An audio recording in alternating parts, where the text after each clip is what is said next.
오늘 말씀은 사도행전 1장 1절에서 5절입니다. 주보에 3절로 나왔는데요.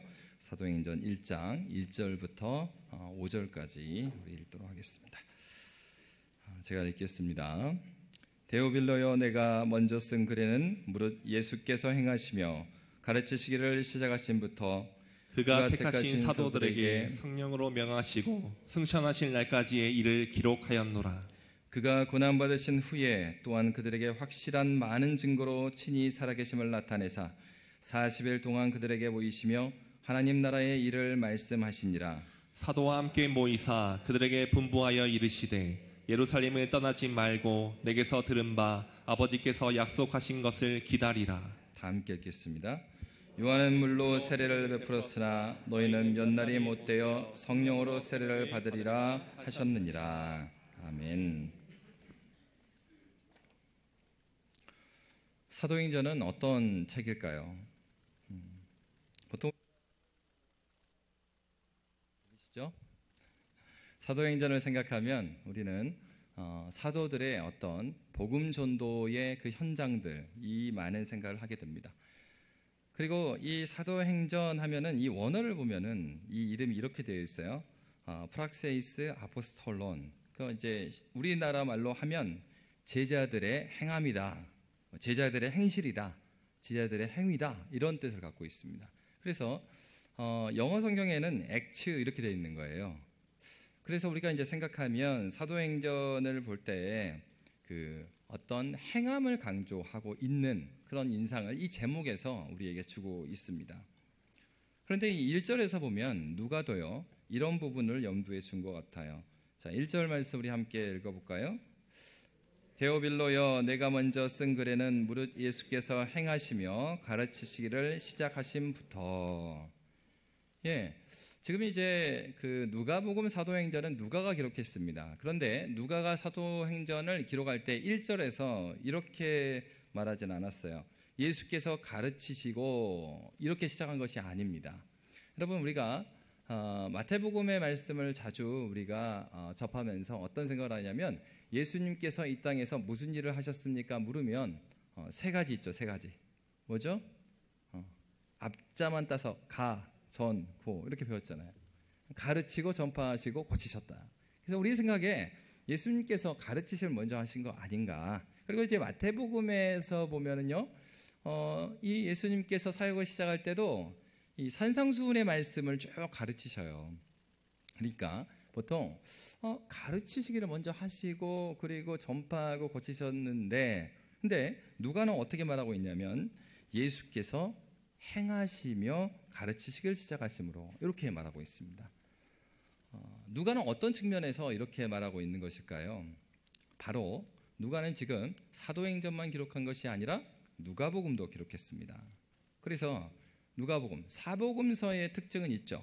사복음서의 특징이 첫 번째 무엇이 나옵니까?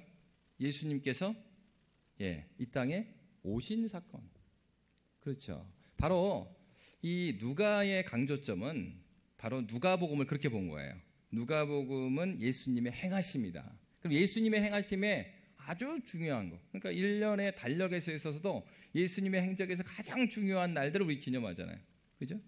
하나는 크리스마스, 성탄절. 그리고 또 하나는요, 부활절.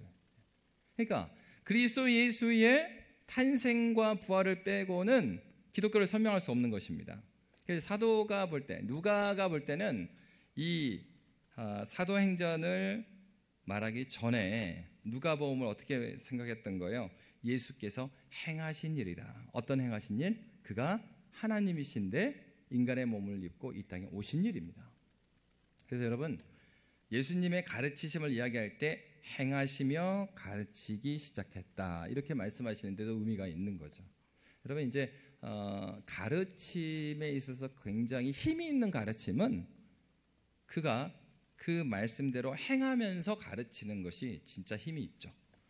예수님께서는 먼저 우리에게 말씀을 가르치셨어요. 그리고 전파하셨습니다. 그런데 예수님 자신이 먼저 하나님 아버지께 말씀대로 행하신 분이었어요.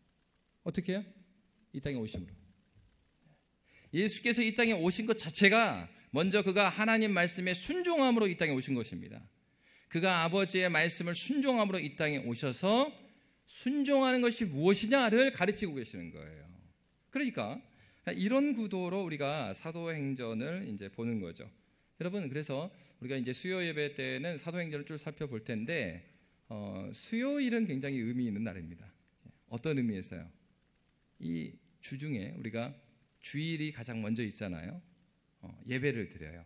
그리고 예배에 깊이 은혜를 받고 또 하나님께 주신 말씀을 붙들고 그 말씀을 말씀대로 살아가는 현장이 어디입니까? 주중이에요. 월요일부터 토요일의 삶이 주님께서 주신 말씀을 붙들고 정말 그 말씀이 그러한지 하고 살아가는 거죠. 근데 이제 수요 예배가 중요하다는 얘기는 이 수요 예배 때 그런 점검을 하는 거예요. 말씀이 육신이 되셔서 그 하나님이신 그분이 성부께 순종함으로 이 땅에 오셔갖고 그 말씀을 우리에게 주셨는데 우리가 월, 화, 수 지내면서 저도 여러분 아주 짧지만 미천하지만은 아주 짧게 회사를 다닌 경험이 있습니다. 제 기억에도 어떠냐면 이 주일에 깊이 은혜를 받아요. 그리고 이제 월요일이 되면은 그래 말씀이 아직 살아 있습니다. 그런데 일을 하면서 조금씩 희미해지기 시작해요. 그렇지만 화요일 날 그래도 좀 말씀이 살아 있습니다. 그러면서 수요일쯤 되면은 이제 주일에 어떤 말씀 들었지? 이제 가물가물해지기 시작해요. 그러니까 여러분 우리 있으면 좋겠어요. 바로 이 주중에 수요 예배 때마다 우리가 함께 나와서 그리스도 예수가 그 말씀에 순종하신 것처럼 우리가 주님께서 주신 말씀이 있죠.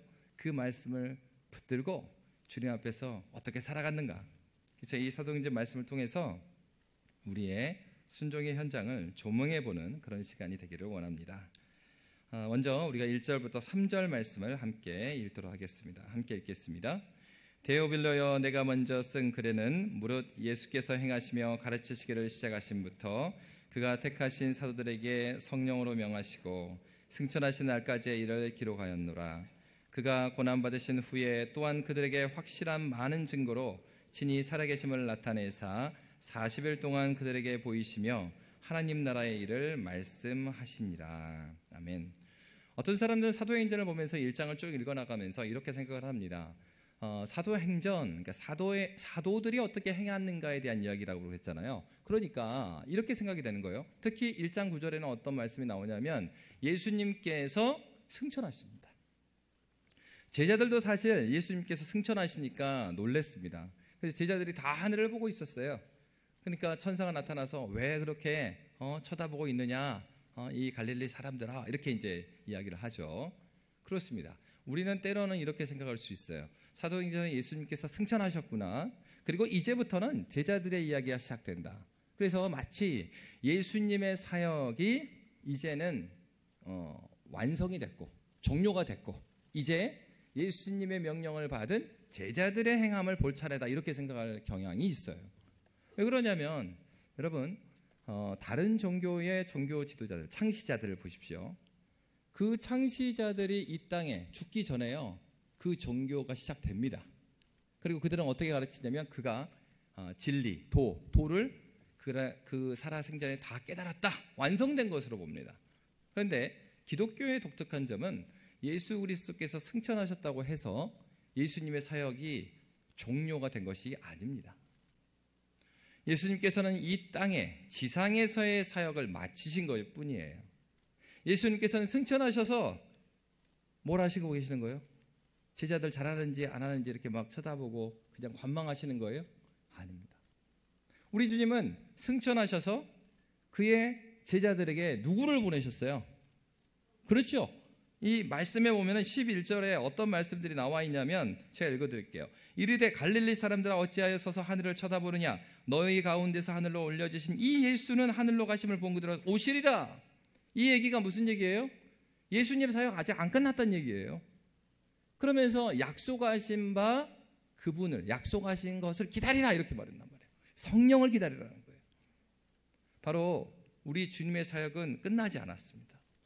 결정적으로 다른 종교와 다른 것은 우리 주님은 죽으시고요 다시 살아나셨어요. 이 땅에 제자들이 있을 때만 일하신 하나님이 아니라 지금도 우리 주님은 하나님의 보좌 우편에서 우리를 위해서 중보하고 계십니다. 바로 우리가 믿는 하나님은 지상에서 시작하신 그 사역을 성령을 보내셔서 세상 끝날까지 우리와 함께 하심으로 지금도 일하시는 하나님이십니다. 여러분, 그렇기 때문에 우리 신자들은 어떠한 믿음이 있을까요? 때로는 여러분 말씀을 붙들고 살아간다고 이 세상에서 여러 가지 일을 해나갑니다. 그럴 때 이럴 때가 있어요. 굉장히 외로울 때가 있습니다. 내가 이렇게까지 믿음을 계속해서 지켜나갈 필요가 있겠는가? 왜냐하면 모두가 신앙대로 그렇게 살아가는 것은 아니란 말이죠. 사회생활을 하다 보니까 때로는 먼저 예수 믿었던 신앙의 선배들이 내가 믿음으로 사는 것을 막을 때도 있어요. 안 믿는 사람이 그러는 거예요. 야, 너 너무 골수다. 좀 적당해, 적당히. 야, 너 뭐 장로님도 아니잖아. 그리고 내가 많이 봤는데 다 그냥 적당히 하는 거야. 그런데 그때도 믿음을 가지고 주님 앞에서 몸부림치며 사랑하려고 하니까요, 어떻게 돼요? 외톨이 같은 생각이 드는 거예요. 마치 엘리야 선지자가 850대 1로 바알 선지자와 싸웠습니다. 엘리야 선지자가 그러잖아요. 전쟁에서 그 제사 지낸 바에서 승리했어요. 그렇지만 그가 홀로 있는 것 같아요. 그래서 하나님, 저를 데려가 주십시오. 제사의 전쟁에서는 승리하였습니다. 그렇지만 그 두려움이 몰려와요. 야, 바알과 아세라 선지자들이 나를 그만두지 않을 텐데 무슨 얘기입니까? 우리가 신앙으로 싸워간다라는 것, 신앙생활을 열심히 해나간다는 것은요, 이 예배당 안에서 이루어지는 것은 아니죠.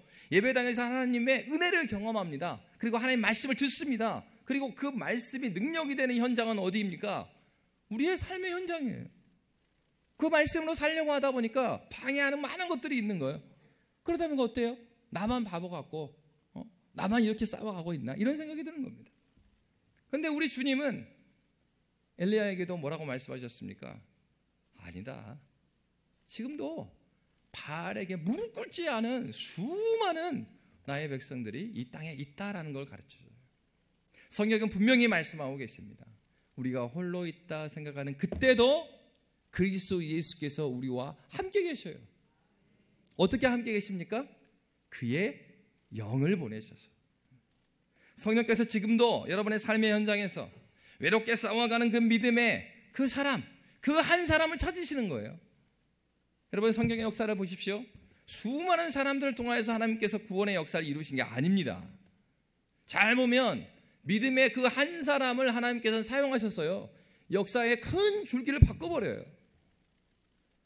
여러분, 믿음의 신앙을 타협하지 않았던 요셉 한 명을 통하여서 하나님께서 이스라엘의 큰 역사의 물줄기를 새롭게 하십니다. 여러분, 지금도 우리 하나님께서는 누구를 찾고 계십니까? 지금도 일하시는 하나님, 지금도 나와 함께 하시는 그 하나님을 신뢰하고 걸어가는 그 믿음의 그 한 사람을 찾고 계시는 거예요. 여러분, 그러한 믿음의 현장에 있는 저와 여러분이 되시기를 주의 이름으로 빕니다. 두 번째로 살펴보면 우리 이 사도행전은 우리에게 예수님께서 그러시면은 성령을 보내신다고 하셨잖아요. 그러면 우리를 그렇게 일꾼으로 사용해 주신다고 그랬잖아요. 그럼 어떻게 사용해 주고 계시느냐 하는 겁니다. 자, 2절 말씀을 보면 먼저 그가 택하신 사도들에게 성령으로 명하시고 승천하신 날까지의 일을 기록하였다 이렇게 말합니다. 먼저는 예수님께서는 사도들을 택하셨습니다. 우리도 주일 말씀에 우리가 누구라고 그랬습니까? 성도입니다. 성도의 뜻이 뭐예요? 하나님께서 구별하여서 거룩하게 불러낸 자들이다. 하나님의 비밀한 목적을 위하여서 우리를 불러낸 것이에요. 누가 불러냈어요? 주님이 불러냈습니다. 오늘 본문에서는 누가 택했어요? 예수님께서 택했습니다. 그러니까 우리는 그걸 기억해야 됩니다. 여러분, 제자 공동체는 오늘날에 무엇을 의미해요? 교회입니다. 교회. 우리가 교회예요. 우리 교회. 우리 교회 누가 부르셨어요? 예수님이 부르셨습니다. 이것을 기억해야 됩니다. 때로는 우리가 생각할 때 많은 사람들이 나를 찍어줘서 내가 안수집사가 되고 권사가 되고 장로가 된 걸로 생각을 하지만은 아니에요.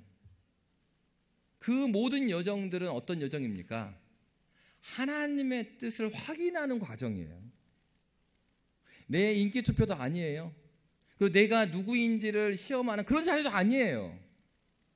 하나님께서 원하시는 길이 무엇인지 확인하는 과정입니다. 그렇기 때문에 여러분, 교회 안에서 어떤 선거라고 할 때는 그런 정치적으로 막 전축 운동 안 해요. 투표할 때 묵묵히 하나님께 기도하는 겁니다. 왜요? 지금 하나님의 뜻을 찾아가고 있는 거니까. 그래서 내가 선거에서 돼도 하나님의 뜻이고 안 돼도 하나님의 뜻이죠. 그렇지 않겠어요? 내가 원하는 대로 되면 하나님의 뜻이고 내가 원치 않는 대로 되면 하나님의 뜻이 아니야. 누가 그래요? 아이들이 그렇게 말합니다. 아이들이. 애기들이 그래요. 자기 뜻대로 안 되면 하나만 틀어줘도 애기들이 아니 이거 아니잖아요 아빠 막 그래요. 그런데 교회는 그렇지 않습니다. 교회는 함께 기도합니다. 그리고 하나님의 뜻을 알아갑니다. 여러분 무슨 얘기입니까? 우리 주님이 우리를 부르시는 과정을 우리는 살피고 있는 것입니다. 먼저 교회는 그것을 생각해야 돼요. 우리가 왜 여기 있다고요? 누가 불렀으니까요? 그리스도 예수께서 불렀기 때문입니다. 먼저 예수님께서는 그의 제자들을, 사도들을 부르셨습니다. 그리고 부르셔서 무엇을 했냐면 3절 말씀에 보면 이렇게 되어 있습니다. 그가 고난받으신 후에 또한 그들에게 확실한 많은 증거로 친히 살아계심을 나타내사 40일 동안 그들에게 보이시며 하나님 나라의 일을 말씀하시니라. 몸소 자기를 보여주셨대요. 그리고 나타내셨대요. 왜 그랬겠습니까? 이들을 누구로 불렀습니까요? 증인으로 불렀습니다. 여러분은 신자, 교회는 누구입니까? 증인이에요. 우리는 증인 공동체예요. 그럼 여러분 무엇을 본 사람들이에요? 오늘 본문에 보니까 예수님께서 뭘 보여주셨대요? 살아계심을 나타냈고 40일 동안 그들에게 보이셨다. 부활하신 예수를 보여주신 것입니다. 그러니까 여러분 우리가 교회로서 교회의 사명을 감당하려면 먼저 우리가 예수가 부른 사람들이어야 되고요. 그러니까 예수가 불렀어요. 뭘 하려고 보여주셨어요? 부활하신 예수 보여주시려고 부른 겁니다. 그러니까 교회가 이 사명을 감당하려면 먼저 어떤 일이 있어야 되겠어요? 그 예수를 봐야 돼요. 그 예수를 나타내신 바 된 예수를 만나야 합니다. 여러분 그것이 참 교회예요. 내가 교회에 나오고 있지만은 나는 아직 확실치 않습니다. 괜찮습니다. 이미 하나님께서 하나님의 넓은 그 부르심 가운데 우리가 여기 있는 거예요. 내가 이 시점에 예수를 만나지 못했다고 해서 하나님께서 부르시지 않은 것이 아니에요. 저는요 예수를 20살 때 만났습니다. 모태신앙인데 예수를 20살 때 만났어요. 그 20년이 무효일까요? 아니요. 하나님은 그 많은 세월 동안에 말씀으로 나보다 더 잘하셔서 나에게 적합하게 주의 말씀을 보여주셨어요. 주님을 나타내 보여주셨어요. 그러니까 여러분 어떤 사람은요 막 10살 때 7살 때 예수 만난 사람이 있어요. 네? 애들이라고 회심하지 않습니까? 아닙니다. 제가 초등부 사역을 했었어요. 10살 11살 아이들. 근데 그 아이들 중에 유치원 때 예수를 만난 애가 있더라고요. 유치부 그 성경학교 때 주님을 깊이 만나가고 그 아이가 변화됐대요. 얘 신방 가보니까 그래서 그래요? 그럼 얘가 무슨 일이 일어났습니까? 그러니까 얘가 예수님을 만나고 나서 동생이 있었대요. 근데 얘가 주님을 만나니까 이 첫째 방이 있고 둘째 방이 있어요. 새벽에 엄마가 물 마시러 깨어나서 딱 보니까 첫째 방에 문이 열려 있어요. 그래서 방에 가보니까 애가 없어. 어디 갔지? 보니까 둘째 방에 가 있는 거예요. 얘 뭐하나 해서 둘째 방에 딱 가니까 이 첫째가 둘째의 머리에다가 손을 얹고 막 기도하고 있는 거예요. 자기 유치부고 동생은 유아부예요. 그 어린애가. 그러니까 여러분 어리다고 해서 예수를 못 만났냐? 그렇지 않습니다. 그러니까 어떤 사람은 어때요? 유치부 때 예수님 만나요. 예? 저 같은 사람은 20살 때 예수님 만나요. 진짜 오래 걸렸어요. 그렇지만 그러면은 7살 때 예수 만난 사람은 이제 거의 13년 선배입니까? 그리고 이 사람은 굉장히 뛰어난 사람이고 저는 뭐 루저 막 그런 겁니까? 아니에요. 하나님께서 그 시기에 만나주신 그 시점은 하나님의 비밀한 계획 가운데 있어요. 여러분, 그래서 우리가 하나님 나라 가서 한번 물어보세요. 주님 왜 20살이었습니까? 이렇게 물어보세요. 주님이 알려주실 거예요. 저도 저 자신에게도 묻고 하나님께도 물어봤어요. 제 스스로의, 이거는 여러분 성경에 해서 그런 건 아닌데, 제 스스로 생각했던 건 뭐였냐면, 제가 이제 고등학교 이후로 서울로 혼자서 이제 대학을 가기 한 달 전에 예수를 만났습니다. 사실 제가 전도사가 됐을 때 그 10살, 11살에게 복음을 전하라고 발령이 났어요. 초등부로. 근데 이제 사실은 제가 할 말이 없는 거예요. 예수를 믿읍시다, 우리 친구 여러분, 막 이렇게 설교하려고 하니까 제가 나는 20살 때 만나고 10살, 11살 때 열심히 마음대로 놀았는데, 그러면서 하나님께 막 기도했어요. 주님, 아니 저는 자격이 안 되는 것 같은데, 저 20살 때 만났으니까 저 청년부를 보내주시지 왜 이 초등부 보내주셔서 애들한테 할 말 없게 만드셨습니까? 그런데 하나님이 깨달음을 주셔요. 야, 너 네 성격을 보면 말이야, 사람 좋아하고 그리고 서글서글 해갖고 이 사람 저 사람하고도 잘 어울리는데, 너 딱 보니까 대학교 그때 서울에 혼자 가면은 네 마음대로 놀았을 거야, 네가. 그러니까 하나님께서 저의 성격을 잘 아시고 제가 누구인지를 너무나 잘 아셔서 아주 기가 막힌 타이밍에 딱 대학 입학하기 한 달 전에 예수를 만나게 해주십니다. 그래서 여러분, 제가 보기와는 좀 다르게 대학교 때 굉장히 성실히 살았습니다. 여러분, 하나님께서는요, 우리의 그 영적인 나이를 너무 잘 아시고요, 우리에 맞는 그 나이에 우리를 찾아와 주십니다. 여러분, 그러니까 우리 자녀들을 생각할 때도 어떤 생각을 해야 되겠습니까? 우리가 중고등부 아이들이 때로는 방황할 수도 있고요, 그럴 수 있어요. 그런데 우리가 해야 될 것은 그렇다고 해서 포기하지 않는 거예요. 왜? 하나님의 비밀한 계획이 언제일지 우리는 몰라요. 그거 누가 아십니까? 우리 주님이 아셔요. 그런데 여기에 중요한 포인트가 있어요. 하나님의 약속이 여기 있습니다. 하나님은 그 구원의 약속을 아브라함에게만 주신 게 아니라 아브라함의 후손들에게도 약속하셨어요. 우리의 믿음의 자녀들에게도 하나님께서 은혜를 주시리라는 약속을 해주셨습니다. 그러므로 여러분, 오늘 살아가는 우리도 포기하지 않습니다. 내 눈에 보이는 증거가 아니 보여도, 언제 아니 보여요? 이 아이를 보니까 증거가 안 보여. 그래서 어머니 마음은 무너지죠. 새벽마다 나와서 막 새벽기도를 쌓습니다. 기도합니다. 그렇지만 여러분, 우리의 마음 가운데 포기하면 안 돼요. 사단은 자꾸 꼬셔요. 야, 포기해. 네가 봐도 아니잖아. 그러나 우리 주님은 말씀으로 다시 말씀해 주십니다. 그렇지 않아요. 주님은 여전히 살아계시고, 지금 주님은 하나님 보좌 우편에서 중보하고 계시고, 성령도 말할 수 없는 탄식으로 우리를 위해서 간구하고 계십니다. 여러분, 그렇죠? 바로 그것이 은혜입니다. 주님은 지금도 우리를 위해서 일하시는 주님으로 오셨습니다. 먼저 주님께서 우리를 부르셨고, 그리고 자신을 보여주셨습니다. 왜 보여주셨습니까? 예수를 만나야, 부활하신 예수를 만나야 증인으로서 증거할 내용이 있기 때문입니다. 여러분, 그렇기 때문에 오늘날 우리가 주님의 은혜를 경험하지 못했다면 지금 늦지 않았어요. 왜요? 하나님께서 말씀하셨습니다. 마지막 때 주님 오실 때까지 지금은 은혜해요. 지금 은혜해요. 이 은혜를 어디를 통해서 열어주셨습니까? 교회를 통해서 열어주셨어요. 구체적으로 말하면 교회의 어느 자리입니까? 은혜 받을 자리, 예배의 자리입니다. 기도의 자리입니다. 거룩한 성례전의 자리입니다, 여러분. 그러니까 여러분, 예배를 사모해야 되는 거예요. 왜? 하나님께서 약속하셨습니다. 이 자리를 통하여서 내가 너희를 만나주시겠다고 약속하셨습니다. 그러므로 여러분, 목숨을 걸고 우리의 믿음의 선배들이 주일 성수를 그렇게 목숨 걸고 지켰던 이유가 있었어요. 그냥 아버지가 목사님이고 장로님이고 권사님이고 그러니까 체면 때문에 저 멀리 가서도 주일을 지키러 돌아온 게 아니고, 그날은 하나님께서 정하셔서 주님께서 그의 백성들과 만나 주시겠다는 하나님의 약속의 날이기 때문에 그랬어요.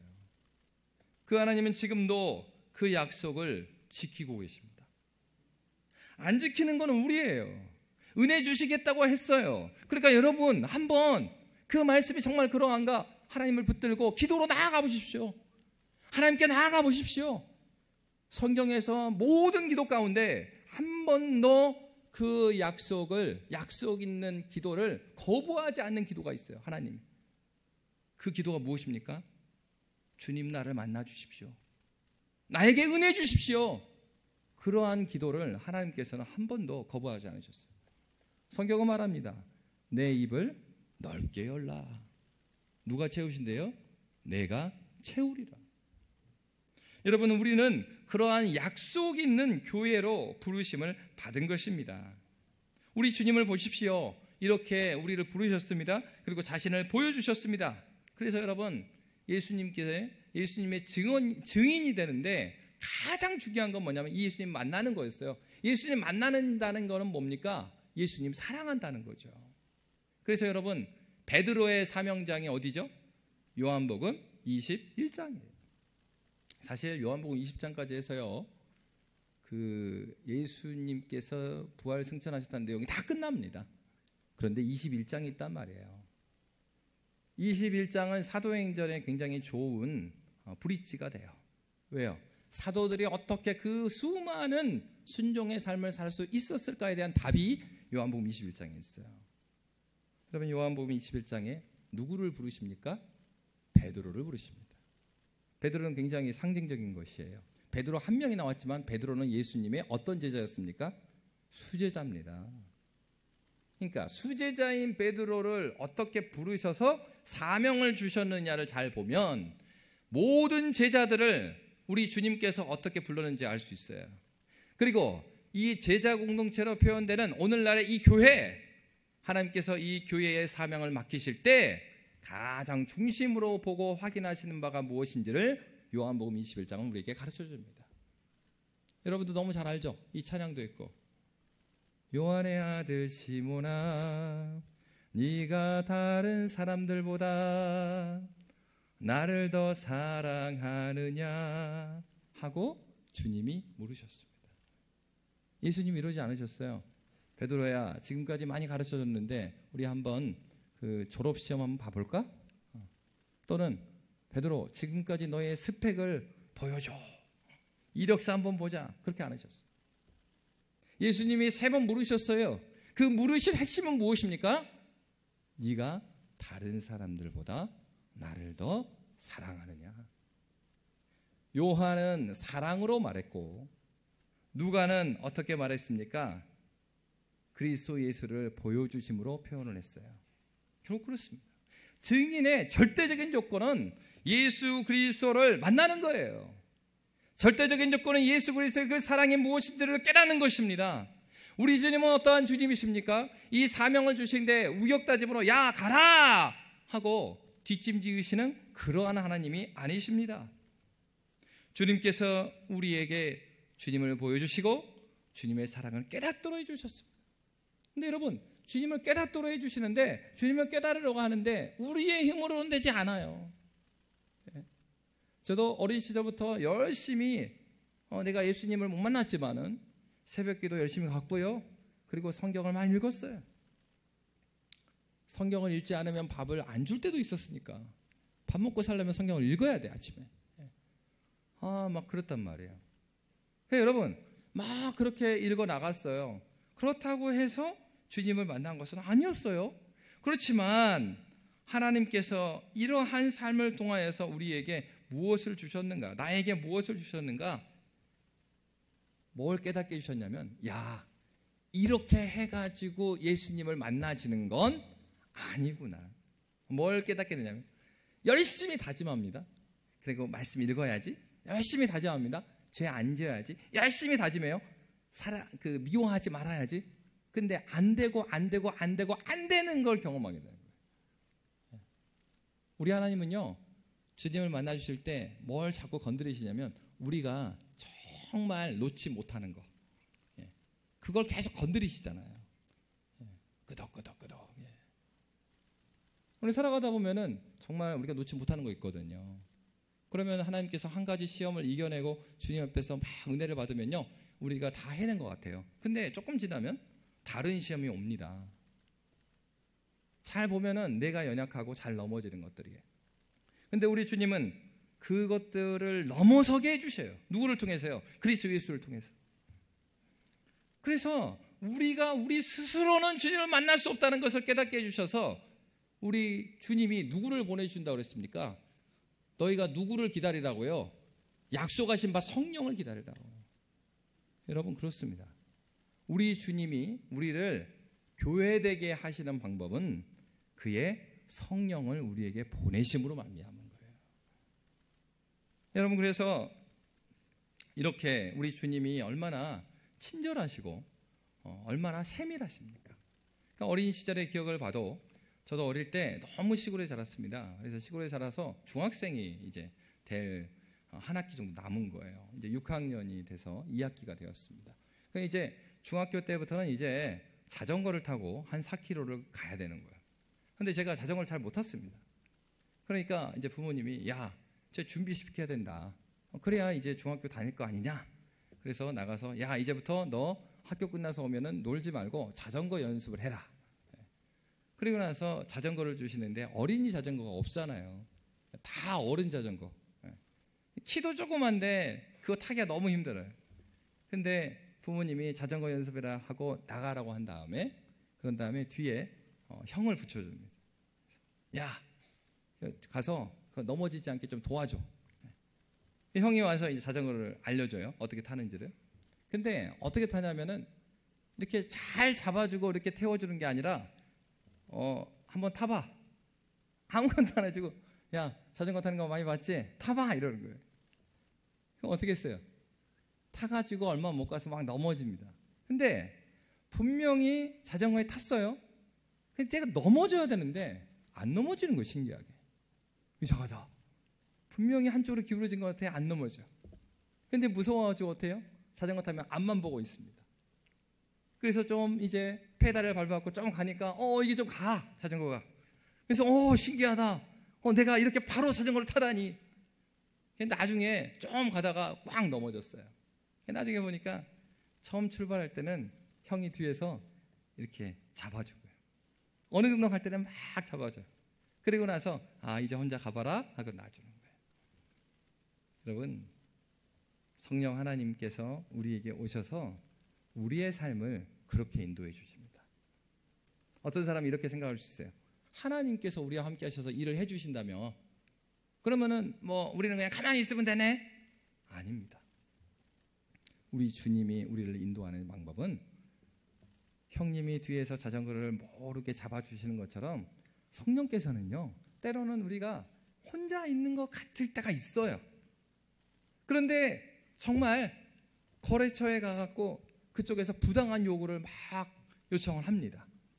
그런데 거기에서 이게 이 법적인 문제 때문이 아니라 내가 신앙적인 문제 때문에 이렇게 하면 안 되겠다는 생각이 드는 거예요.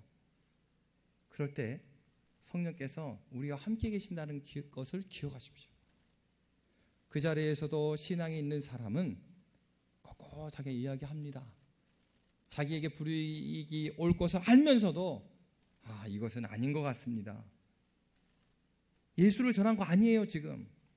그렇지만 그가 신앙의 양심 가운데 이것은 아닙니다라고 말할 때 그곳에 누가 함께 계십니까?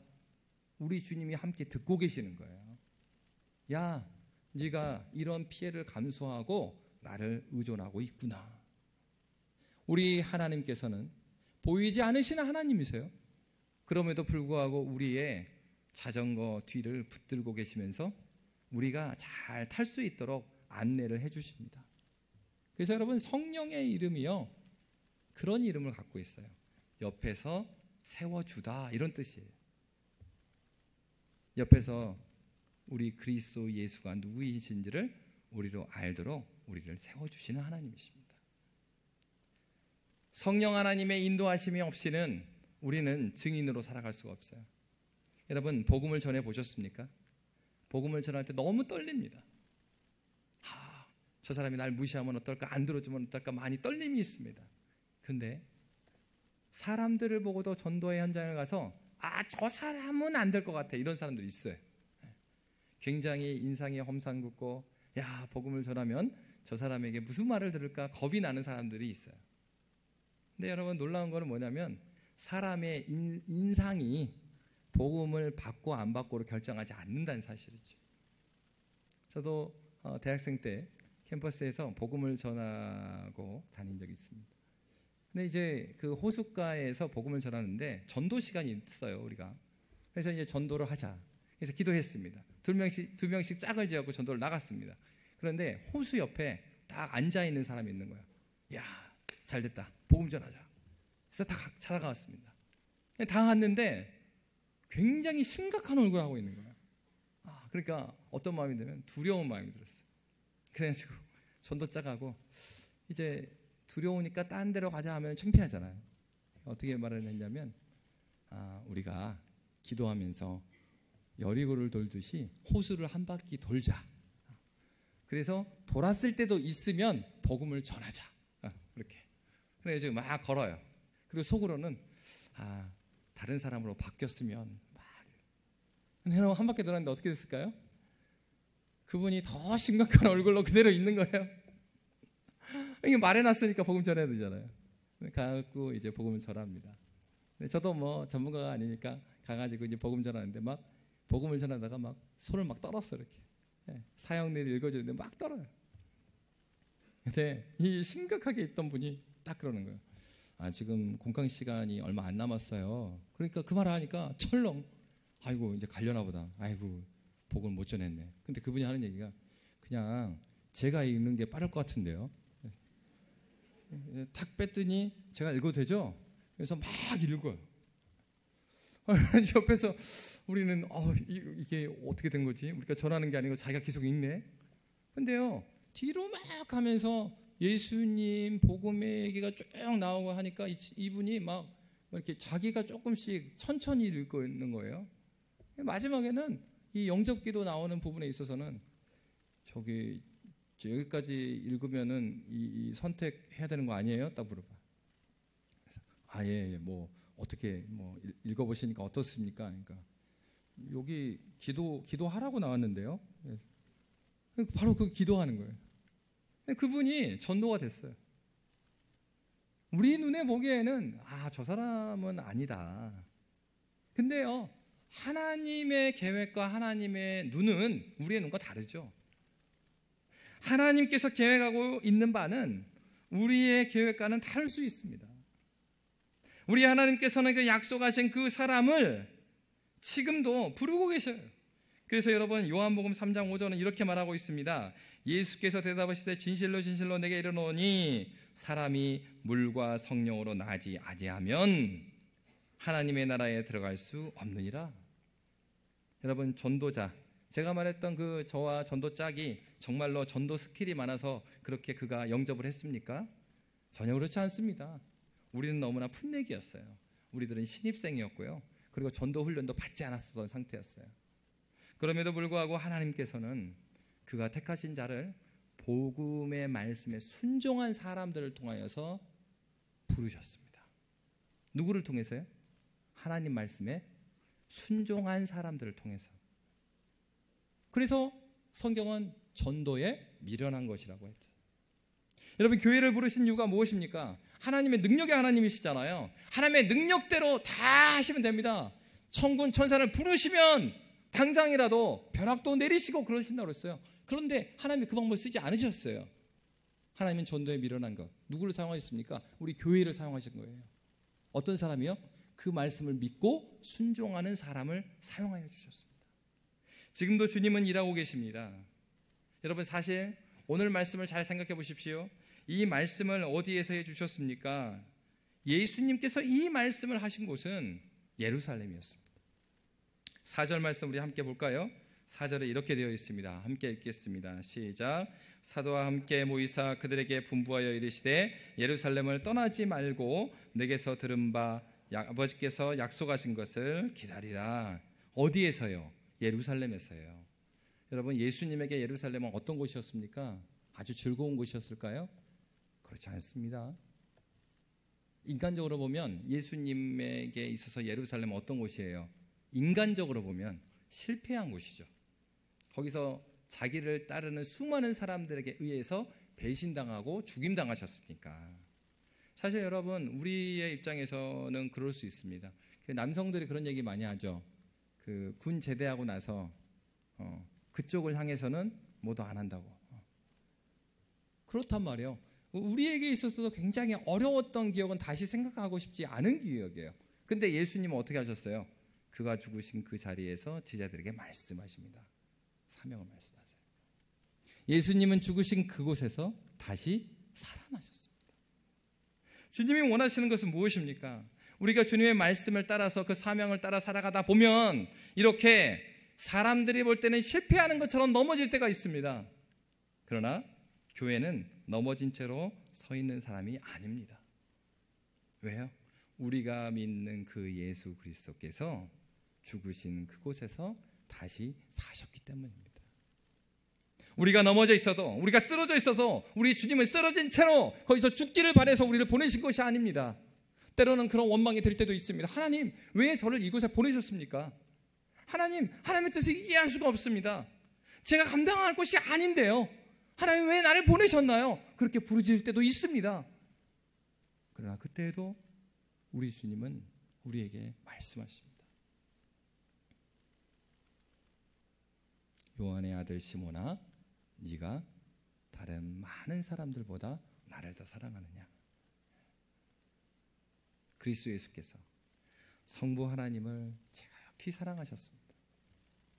그 사랑을 생각할 때, 그 그리스도 예수의 순종을 생각할 때 내 눈에 증거가 아니 보이고 아니라는 판단이 나에게 든다 하더라도 보내신 분이 하나님이시기에 그 자리를 포기할 수 없는 거예요. 여러분은 인간적으로 생각하면 주님의 몸된 교회를 섬겨나갈 때 힘든 일이 있으면 주님, 그리고 또 그럴 때가 있어요. 그때 왜 목사님이 직분 받으라고 그래갖고 말이야. 그럴 때도 있어요. 그런데 우리를 부르신 분이 누구시라고요? 예수께서 부르셨어요. 그 예수 그분께서 죽으시고 그곳에서 다시 사셨어요. 그리고 우리에게 말씀하여 주셨습니다. 너희는 세상에 가라. 여러분, 우리는 죽으러 가는 것이 아닙니다. 우리가 살아있기 때문에 가는 것입니다. 여러분, 부르심을 받은 사람들은 누구의 뜻대로 나아가는 것입니까? 우리를 부르신 분의 뜻대로 나아가는 것입니다. 여러분, 순종의 현장이 있으십니까? 주의 말씀에 은혜를 받았으면 그 말씀을 순종하는 삶의 현장이 있으십니까? 그 삶의 현장에 기다리라 말씀하신 성령과 함께 나아가십시다.